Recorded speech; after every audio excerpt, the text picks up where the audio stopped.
Hello YouTubers, Diablo 3 fans, and members of the Geebuz family.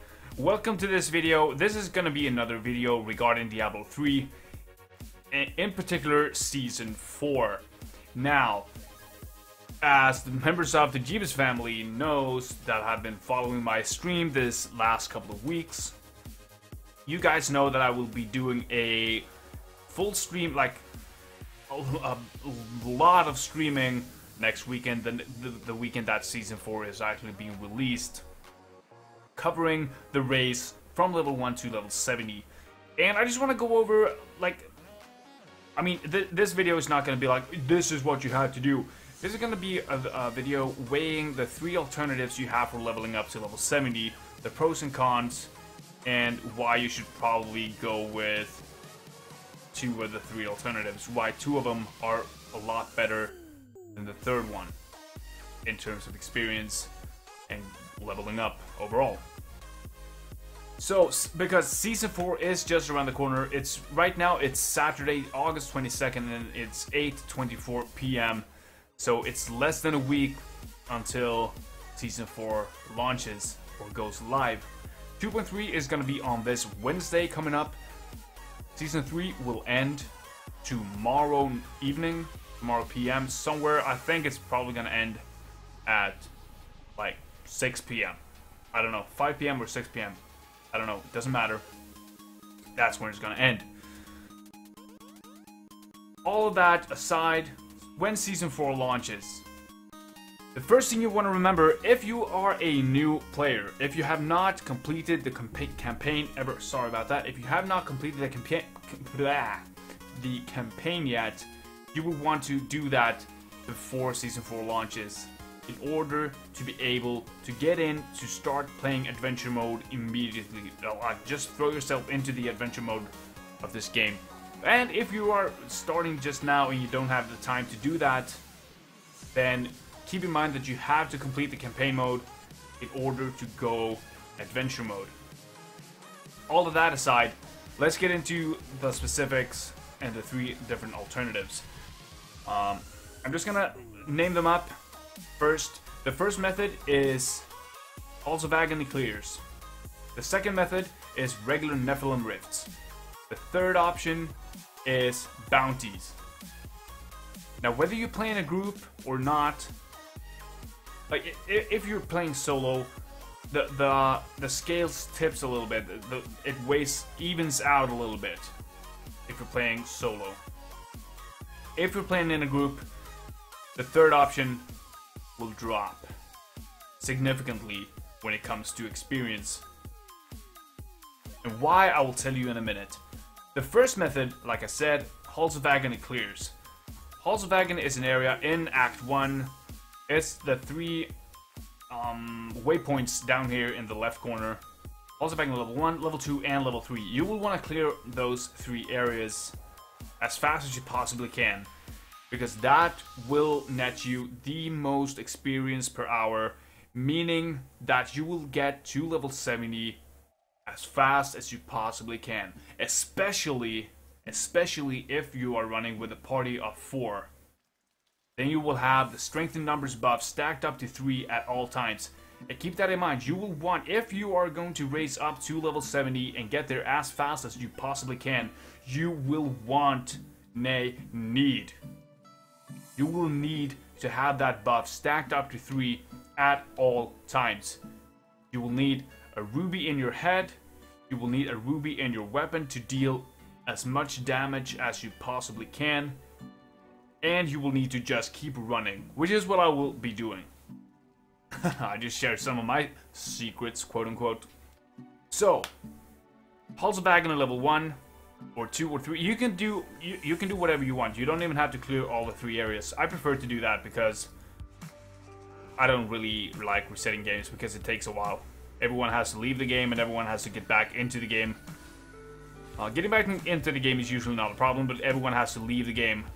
And that, if someone just doesn't get that, I have to leave the game, then that might cause a bit of a problem.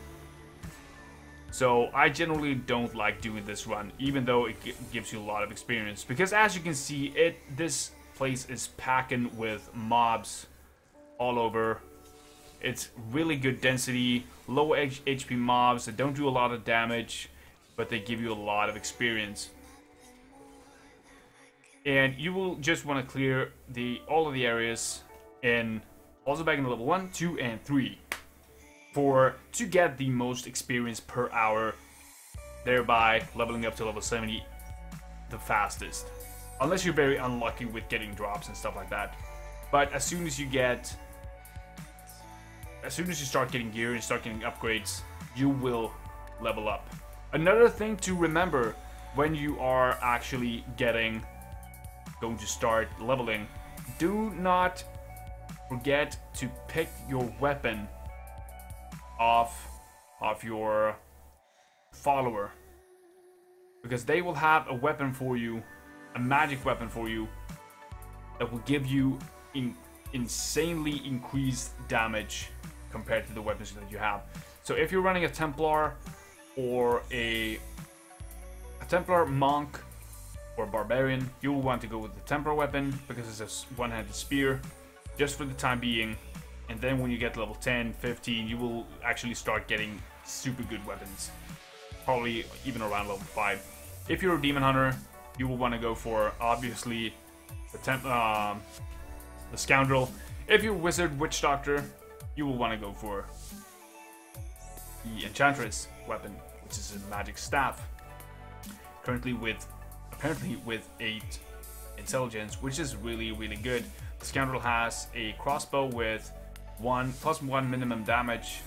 At least that's what I got. What the Templar has, I do not know, because he is currently pimped out with a lot of gear. This is on the PTR, by the way. This is on the PTR, so keep in mind that all the information in the game right now are on the PTR are subject to change, and it might change before Friday.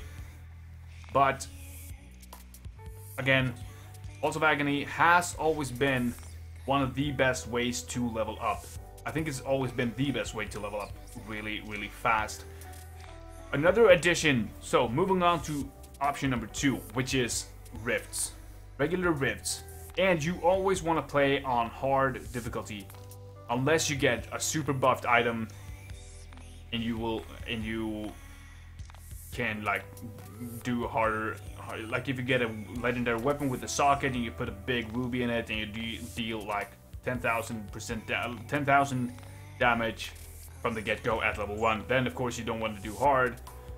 You might want to move up to expert or master right away, right off the bat, and then progressively move down in difficulty. But you always want to start on hard.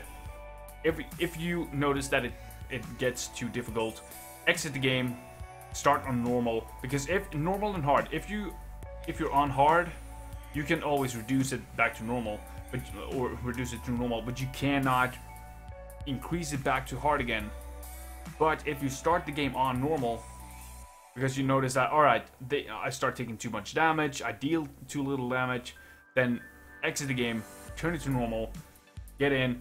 When you start getting geared up, like at 10 or 15, when you start getting rings and sockets and stuff like that, then you can actually just click escape and then raise difficulty to hard. Again, that's where you want to leave the game and turn it to normal and then get into the game, and then if you feel like you can manage, crank it back up to hard. And if you still experience that it's too hard, you can turn it down again to normal. That's okay. So moving on to the second method, guys. This is what I will be doing, and I think most people will actually be doing this. Why, I will tell you in a minute. So with 2.3 being launched and Season 4 going live, we do no longer need these bad boys right here, the Rift Keystone Fragments. As you can see, they're gray items, and they don't do anything. This is useless. Perhaps you should sell it, and one full stack of 100 Rift Keystone Fragments will sell for 500,000 gold. So, I mean, that's something, at least. So if you have them right now, before Season 4 or 2.3 goes live, spend them while you can, because you're not going to lose anything on them. or just save them and do greater rifts. I don't really care, because the other thing that it is with 2.3 is that greater rift keystones will all turn into greater rift keystones. You will not have greater rift key rank 40, rank 60, rank 21 anymore. They will just be called greater rift keystones, and you will get them from doing regular Nephalem Rifts. So, and the Nephalem Rifts are now free to do. So from level 1, go into hard, go into a Nephalem Rift, and start. Because not only do rifts have really good density of mobs, but here's why this has, like, they all, like I said in the beginning, they all have an edge over the others. They all have an advantage over the others. Doing rifts will slow you down a little bit when it comes to experience, but it will gear you up a lot quicker. And if you're lucky, you will actually beat the people doing the greater Halls of Agony runs, because you will get gear so that you can clear faster, kill stronger monsters, and kill everything faster, and thereby getting more experience per hour. And again, if you're playing in a party, make sure to always keep in range of each other so that you do not lose the strength and numbers buff, because that is essential if you want to level up quickly. So, Halls of Agony, a lot of experience, like from the get-go. Nephalem Rifts, a lot of gear. In the third option, I'm not really gonna go in depth with rifts, because if you played them before, you know what I'm talking about. You know what a rift is, you know what it does, and I don't really feel like I need to get into it. The third option, which I will probably not even give that much thought while leveling, is to do bounties. If you don't want to know what a bounty is, it's these special objectives that you get. You get 5 of these on each map. And each, I think it's each day, you have a bonus act that will net you. Now the bonus gives you an extra cash, because every time you complete 5 bounties, the 5 bounties that are listed for you in the act, you get a cash from material that contains, it usually contains rift keystones for regular rifts that you also got for doing bounties. Now they contain like blood shards, and if you're playing on Torment 6 or above, they contain a legendary, and now with 2.3 they contain these crafting materials that you see lying around over here: Kaleo Nightshade, Kandarian Rune, Westmarch Holy Water, Corrupted Angel Flesh, and Ariat War Tapestry. Or Tapestry. I don't even really know how to pronounce it. It doesn't matter.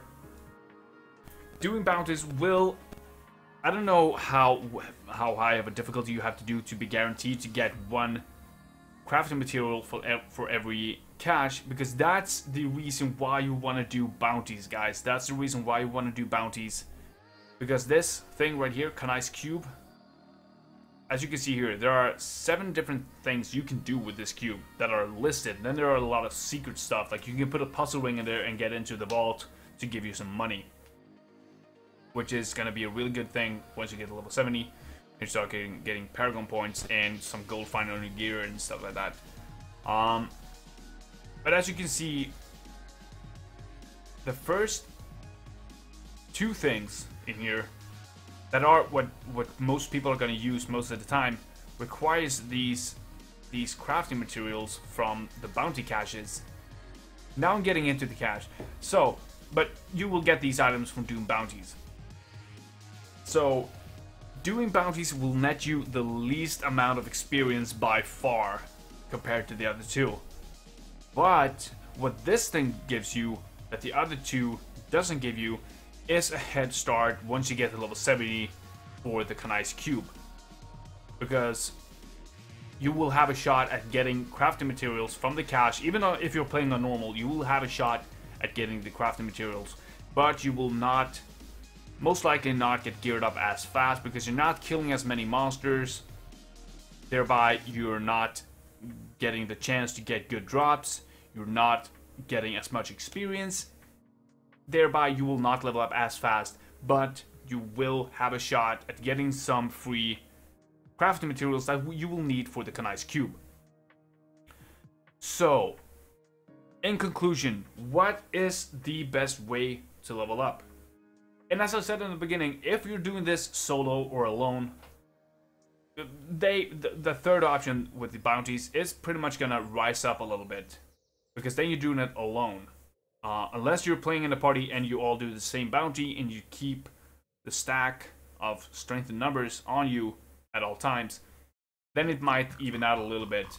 But it's gonna take too much time to move around all the time and reset the game, and you have to decide, alright, which bounty are we gonna do? A rift is, you go into the rift, you kill everything, do the rift guardian, and then you go out and then you complete the rift. You wait 30 seconds, set everything up that you got and stuff like that, like organize everything you got, fix the gear, sell, salvage, do whatever you want, and you get into the next rift. With bounties, you don't really have that. You do every bounty, you get the cash, you reset the game. You do every bounty, you get the cash, you reset the game. Rinse and repeat. Same with Halls of Agony. You clear the halls, you exit the game, you start the game, clear the halls, exit the game, start the game. You get the idea. With rifts, you don't ever have to reset the game, because you will have you can do that over and over and over until your fingers bleed. So which is the best way to level up? It depends on your goal. Really, it depends on your goal. If you want to get to level 70 as fast as possible, do Halls of Agony for sure. It's a safe card. If you wanna, if you're feeling lucky, do Rifts. Because as I said, if you get good gear, if you start getting legendaries early on in the leveling process, you will actually be able to outrun the people doing the Halls of Agony runs, because they will most likely probably not get as many legendaries as you will, because when you're in a rift, as you know, you have an increased chance of getting legendaries, and there are a lot more elites in rifts as well.